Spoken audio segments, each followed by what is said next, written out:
Hello, we hope you will enjoy this video. If you do, please remember to subscribe for free, like, ring the bell and comment. More details about these at the end.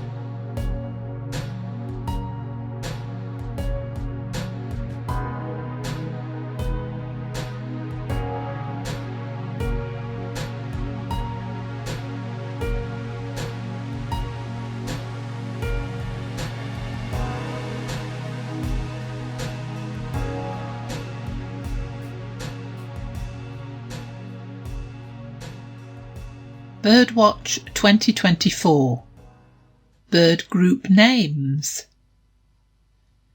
The teddy bears have just finished filling in their counting sheet for this year's Big Garden BirdWatch. They spent an hour this morning just sitting still, a bit difficult for them of course, and watching very carefully to see which birds appeared in their garden.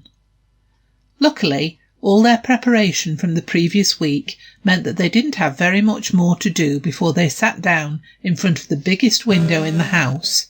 They were all very keen to be able to see what was going on.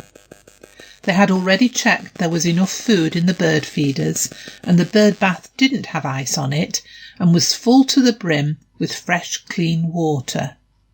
Now all they had to do was wait.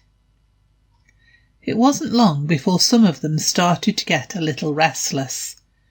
Being inside with the windows closed meant that they didn't have to be too quiet, but as well as chatting, they wanted to be able to run around and let off some steam. After Scary had promised that they could go outside after their hour was up, they settled down again. "Where are all the birds?" complained Edward within the first few minutes. "With all that lovely food outside, I expected that there would be hordes of birds around now."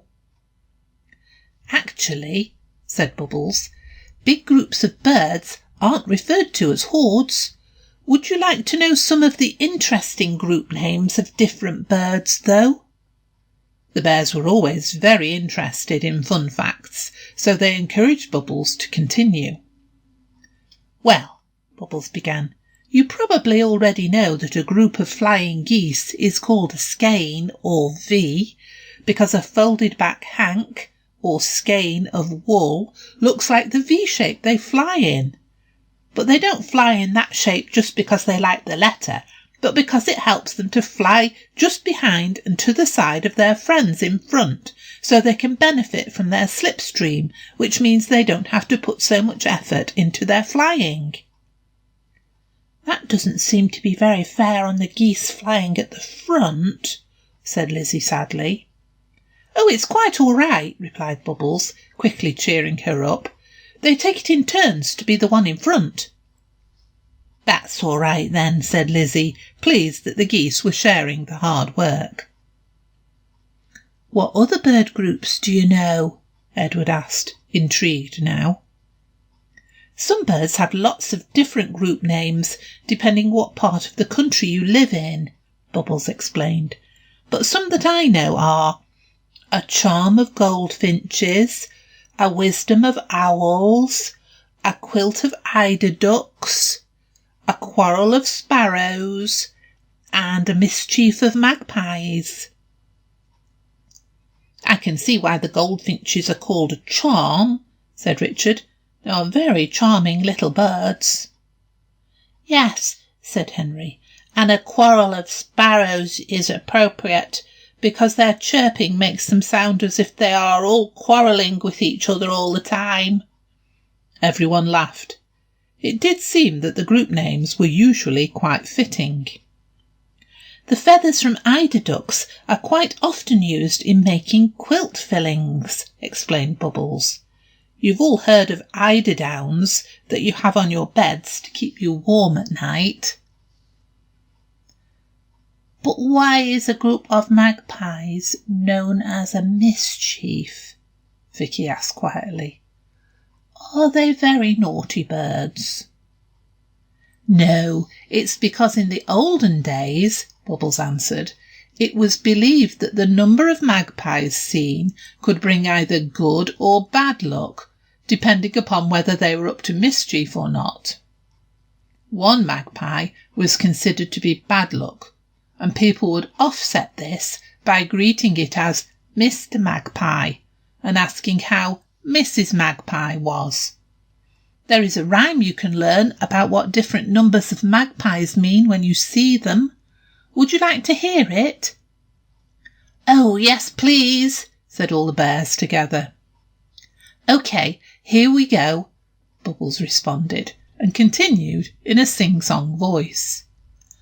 1 for sorrow, 2 for joy, 3 for a girl, 4 for a boy, 5 for silver, 6 for gold, and 7 for a secret never to be told. That's a great rhyme, said Charlie, but what happens if you see more than 7? I imagine you'd have to do some arithmetic and work out which number would divide most exactly into the amount of magpies, suggested Bubbles. But I'm not sure I want to go to all that trouble when I see a big group of them. Arithmetic is not really my strong point. And the one about owls? asked Custard. Well, according to Greek mythology, owls were thought to be wise creatures. The symbol of their goddess of wisdom, Athena, is an owl. Now look out, Bubbles added urgently. Here come our first birds. And the bears all settled down to start their counting, having learned some interesting things about the birds they might see. Have you done your counting for the Big Garden BirdWatch, or are you going to do it this weekend? Have fun! Thanks for watching. Please subscribe for free and our videos will appear on your YouTube homepage, making them easier for you to find. If you enjoyed the content, please hit the like button. Ringing the bell means you'll be notified about our new videos. Please also leave a comment. Comments and ideas help us to improve.